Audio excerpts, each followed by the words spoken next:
Time to reveal this thing.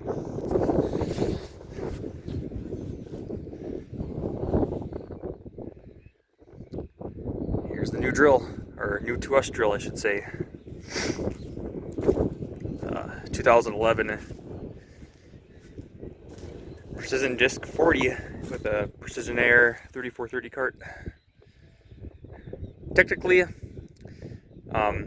yes, it's when they started. Case 8 started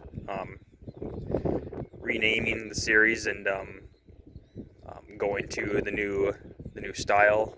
I think in 2012 they came out with the Precision 500. I think when they really changed stuff over, but I think this was the last year this style was made, the SDX style. I mean, technically, this is still an SDX yet.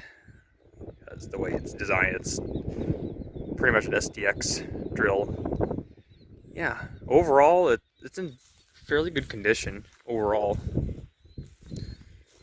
Everything's not too bad. Tires are showing some wear on them. They are getting some wear, especially the main ones on here. But they're not bad though.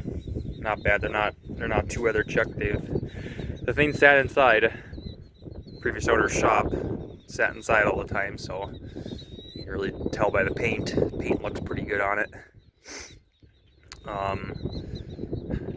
Some usual stuff on here, like we've had with our SDX 32, is some hoses rubbing, both hydraulic lines, air tubes, C tubes, working on that stuff, and always stuff rubbing, trying to reroute stuff, and that's just same old. No matter what drill you go with, there's always so much stuff on here that can get rubbing or caught on something. So it's always making sure on that stuff. Couple broken hardware on here, a few things, some brackets, and one disc bearing is out. There's just a handful of things. Some stuff was welded on here that broke. I mean, stuff can happen, I guess, too, but there's a few more things you have to do on it yet. The first time I worked on it was last night. My brother tried always coming home here after work periodically just to work on things here, because all I've been focusing on is cattle. So he's been home to work on quite a few things. The biggest thing on this drill that we've had issues with here, we found, are these holders here. This thing that holds that pin, these arms here, all these bolts were loose. Every single one of them were loose, and so these pins had wiggle in here and some slop and everything, and tighten them up. It's tightening up most of these things now. Some of them were actually broken, like this one over here. So we got to get a new one for that. Also, that pin rotates, that pin can pop out. So see, there's still a few more of those, but it's pretty much every single one. Every single one. I don't know if that was from the factory, weren't torqued correctly, but I don't know why the previous owner didn't notice it. I guess I don't know. It was pretty plain as day when we first saw the drill. It was pretty plain as day for us when we noticed that. But overall, though, we can tell that it was greased periodically. There's ample amount of grease on stuff. We just re-greased it yesterday finally. Most of the discs feel pretty good. Not much slop in them at all. They spin freely. Like I say, there's just one broken bearing on that front gain. It's easier when we got the wing folded up. We can work on it then. But one thing about this drill is that, yeah, look at that wiring nightmare there. And to see them, but yeah, that's a lot of that's the blockage system. You got little blockage sensors. I mean, just like our old drill too, but this is set up a little differently, where everything is going to be controlled through the monitor on the T9, the IntelliView 4 monitor. It's got the ISO connector that connects directly into the monitor then, so there's no extra monitors required, which I'm not sure how much I'm going to like it for sure. I mean, yeah, it kind of tidies up the cab, but be flipping back and forth to GPS and then flipping back to the drill monitor, and vice versa. So and I just got grease on my coat. Whoops, that wiped off. Going to anything but anyways, yeah, I'm not sure I'm going to like it. I wish I could have a secondary monitor. I know that's not cheap, but I'll have to see once though, see how much noise be flipping back and forth on the screens or not. But yeah, that's the way this is set up though. There's a lot of wires going to each run. There's a wire that runs back to the controllers then. So it's not like on our SDX30 or Eggtron Blex monitor where the wires just go, sensors wires bounce just to each run. Long wire bounce to each run, one wire bounce to each run. So it's just it's more or less like a complete circuit, but on this one it's individual circuits for each run. So there's a lot of wires. That's one thing I don't like about this setup on here, is there's a wiring nightmare on here. So, but yeah, we'll see how if everything works there or not once we get it hooked up to the T9, and won't know till we get seed running through, or fault codes even come up for bad sensors or not. But I doubt it though. But yeah, it's one thing I not fond about there, but we'll have to make it do.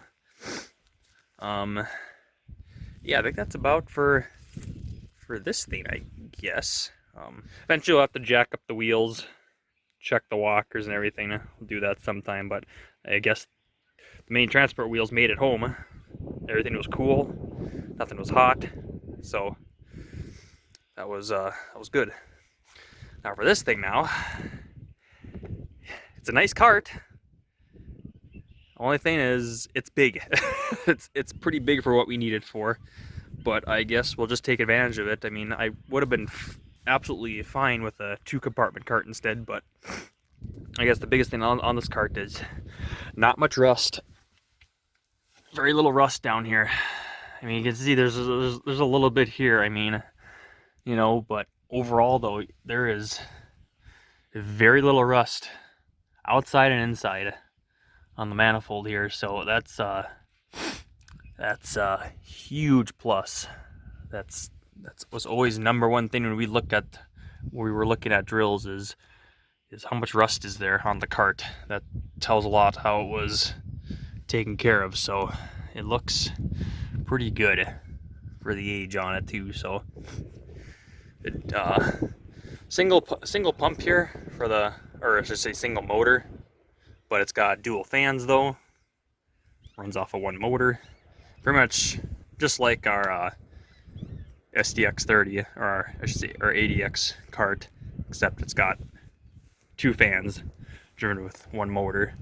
So pretty similar there. Yeah, of course, it's got a rear hitch on here. This is, you know, if you're gonna have you could technically convert this to in between, because, well, there's the hitch here, but got the hitches on here anyways. You can pull our conveyor around, so technically we don't even have to take a pickup out with the pulling the conveyor out. You can hook the conveyor up here. Someone can take the tractor to the field, someone can bring the semi out, we can fill in.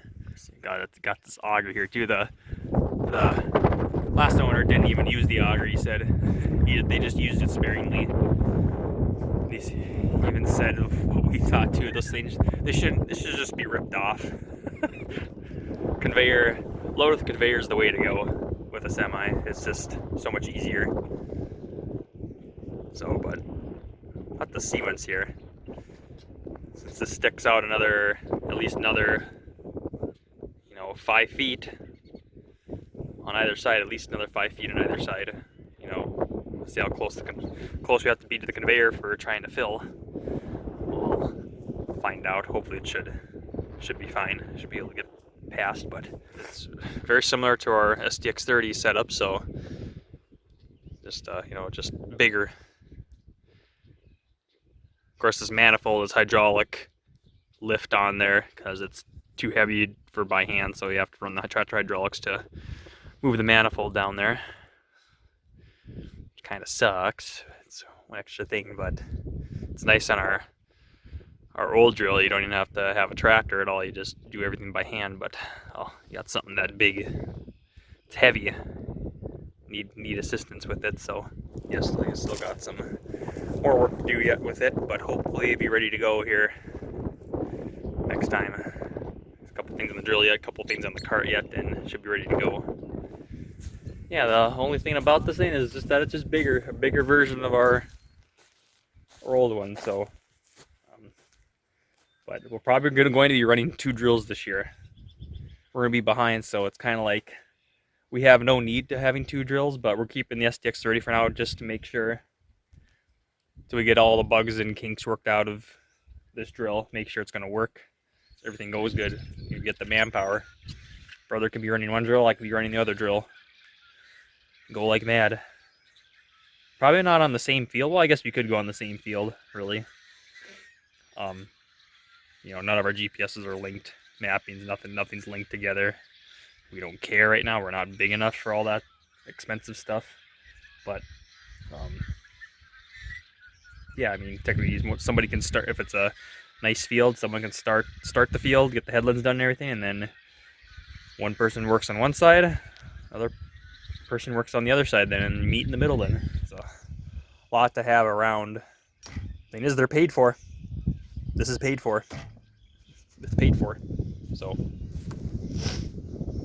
this is why you don't spend the money unless you have it. You know, especially for loans. Like, yeah, sometimes you can't help it if you need something. I mean, if it's not more than you can chew. But you know, me, I just don't like to take out loans. I don't think anybody does. But really, though, for anything besides land, you know, I really don't like having to take any loans out for it or financing or anything like that. It's just rather just have the funds to be able to do it and then do it.